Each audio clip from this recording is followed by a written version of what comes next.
Régis Maillot, Oui. vous avez voulu nous changer les idées ce Ouais, matin? on en a marre un petit peu du confinement qui porte pas son nom, du Covid de tout le monde. J'ai décidé de vous concocter une petite revue de presse People. Ah, Hein, Ben ça fait du voilà. bien. Alors, Oui. j'ai trouvé plein de petites choses sympas. On débute avec la déclaration choc de la semaine. Vous savez, on la doit à Philippe Candeloro, qui a dit cette phrase. Il a dit: la situation des patineurs artistiques est catastrophique. Tu m'étonnes, hein, avec le réchauffement climatique. Aujourd'hui, pour faire du patin à glace, faut savoir nager habillé. Va réussir un triple Lutz avec de l'eau jusqu'aux genoux. Alors on passe à l'infirmerie People à présent. Dans la série Je vais mal comme tout le monde, oui mais moi c'est plus important parce que je suis une star. Qui a dit cet été j'ai failli mourir d'anémie.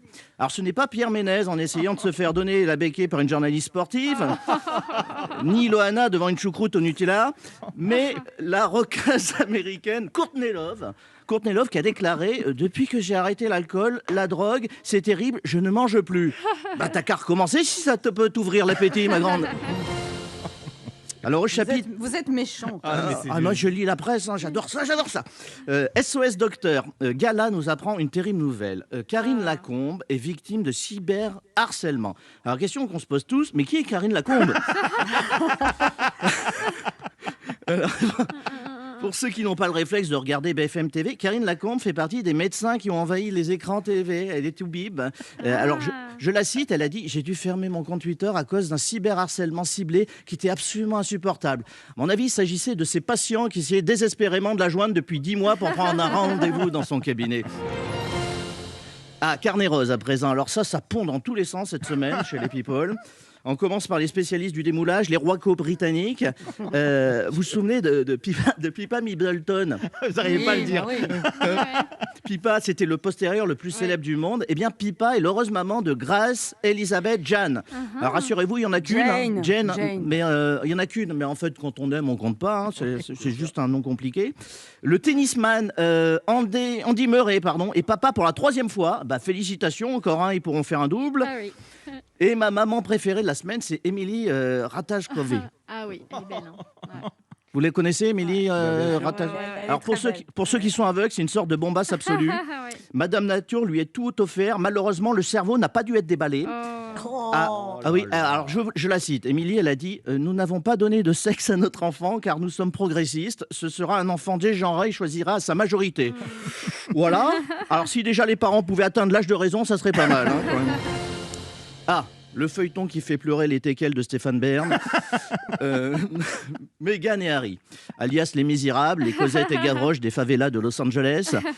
Rien ne va plus pour la duchesse de Sussex, c'est pas facile à dire ça, qui a dû reconnaître que le soi-disant mariage secret avec Harry n'a pas eu lieu. Oui. Bon, en même temps, rien d'étonnant pour une soi-disant actrice qui se prend pour une soi-disant princesse. Hein. Voilà. Alors passons à la rubrique Nos chers disparus. Si je vous dis Annie Cordy, vous me dites...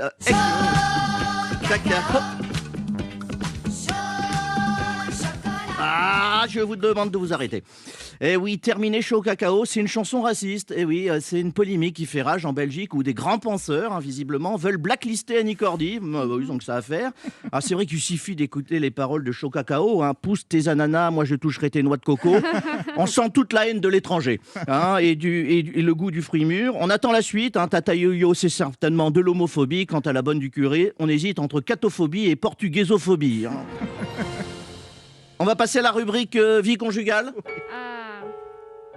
On savait que les relations n'étaient plus au beau fixe entre ces deux-là. On pensait que depuis l'arrivée du petit Bruno dans leur vie, la situation allait s'arranger. Eh bien non. On l'a appris hier, les amis, les amours, sur France 2, c'est fini. Ah ouais. On vient d'avoir la réaction de Tex. Oh putain, génial, merci.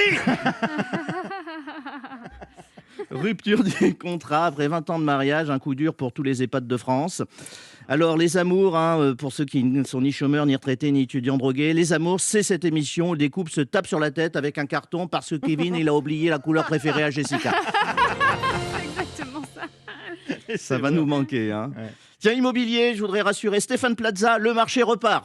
Et oui, en tout cas à Hollywood, où la chanteuse Rihanna vient d'intégrer la catégorie des primo-accédants. La star vient d'acheter, attendez, un modeste pavillon de banlieue du côté de Beverly Hills pour la modique somme de 13,8 millions de dollars. Bon, elle a surtout un bon crédit, à mon avis. Alors, j'ai vu les photos. On est sur un F12. Je lis l'annonce du pape, du PAP. Cette lumineuse demeure s'étend sur une superficie de 700 mètres carrés et comprend 5 chambres et 7 salles de bain. C'est-à-dire que même les gens qui dorment pas sur place, ils peuvent se laver. C'est génial. Dans la série Viens boire un petit coup à la maison, un sans-abri affamé s'est introduit chez Johnny Depp et s'est servi une bière.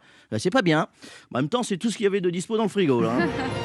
Indiscrétion toujours, Cate Blanchett va jouer la sœur de Donald Trump. Une grosse déception pour Casimir. Et enfin une dernière, cinéma, scoop, Cédric Clapiche prépare la suite de l'auberge espagnole et ça va s'appeler, attention, salade grecque. Oui, parce que Moussaka s'était déjà pris. En tout cas, c'est bizarre de donner un nom de crudité à un film. L'avantage avec Clapiche, on sait au moins que ce sera pas un navet. Bravo.